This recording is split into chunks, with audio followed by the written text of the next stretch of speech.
on BBC Radio Ulster and BBC Sounds.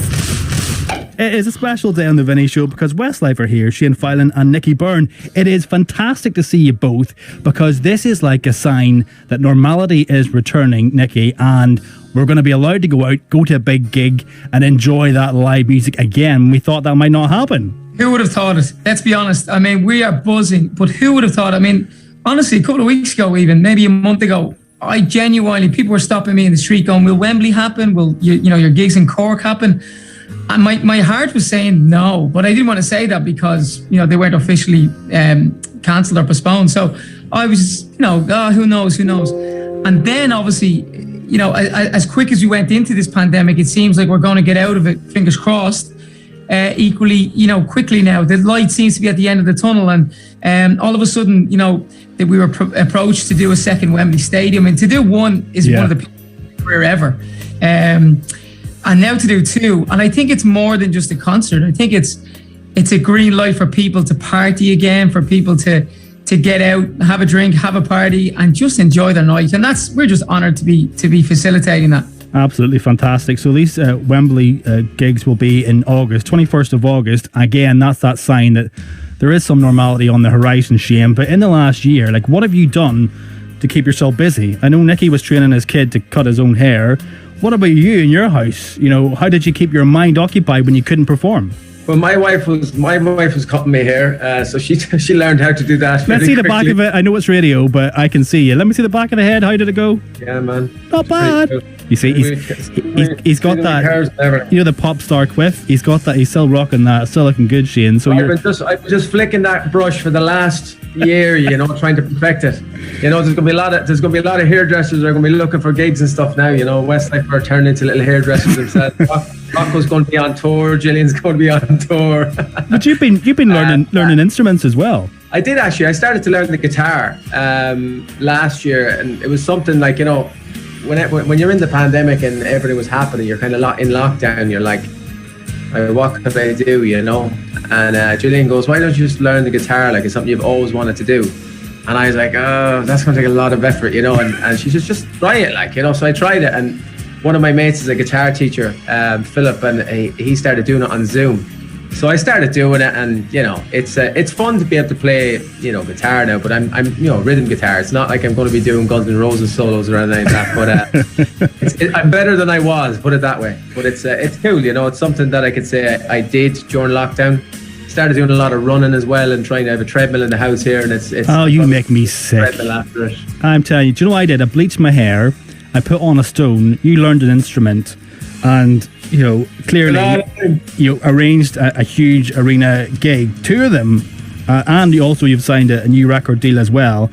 Nicky, 19 was it 98? That's the start of Westlife. Since then, you've had 8 number 1 albums, 14 number 1 UK singles. You've hold records for having those numbers. When you look back to the very beginning, how do you feel about that now? You have, just as a matter of interest, you have the stats on the amount of pints we drunk through the years. Is that not there? No, I don't.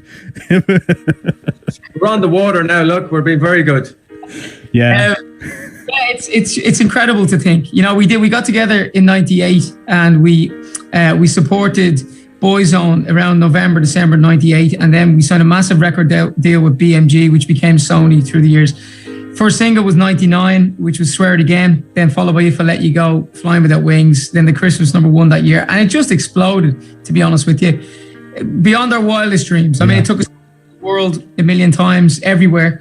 And that then led into tours everywhere, from whether it's home here in the country of Ireland or up north, obviously, all over the UK, Europe, Asia, America, Australia, New Zealand.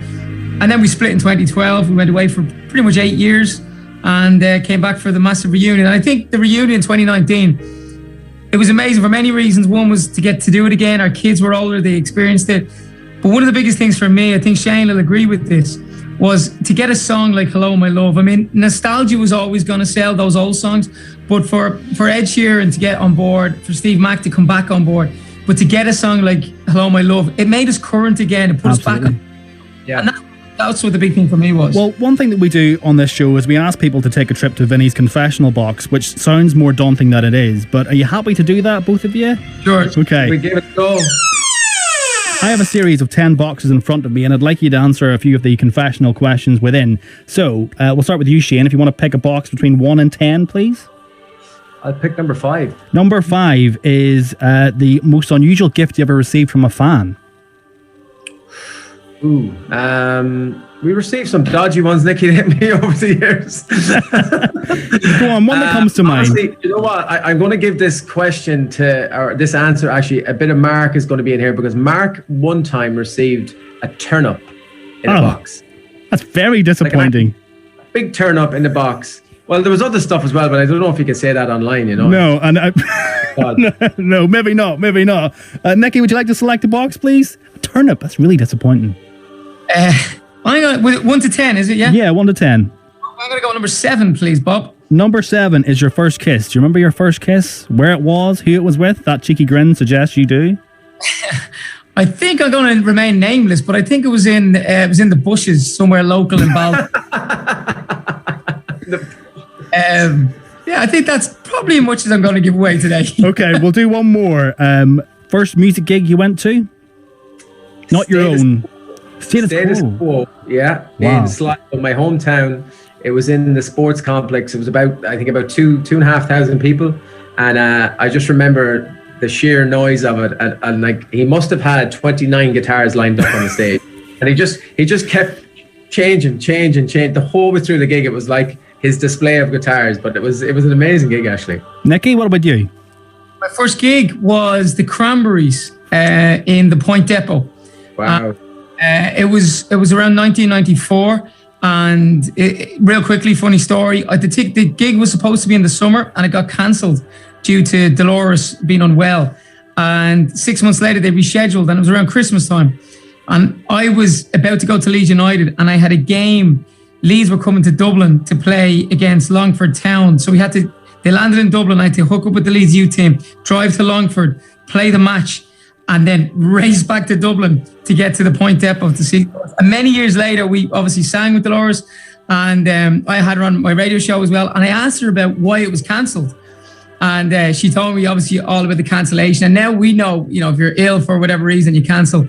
Obviously, you got to reschedule. So yeah, it's amazing how the world tours. But what a gig that was in the Point Depot. Great band. Incredible. Shane, Nicky, I've really enjoyed talking to you. Thank you so much, and good luck with everything. I really hope it goes well. I hope to be there if I can get a ticket. Absolutely. 100%, yeah. Take care, guys. Bye.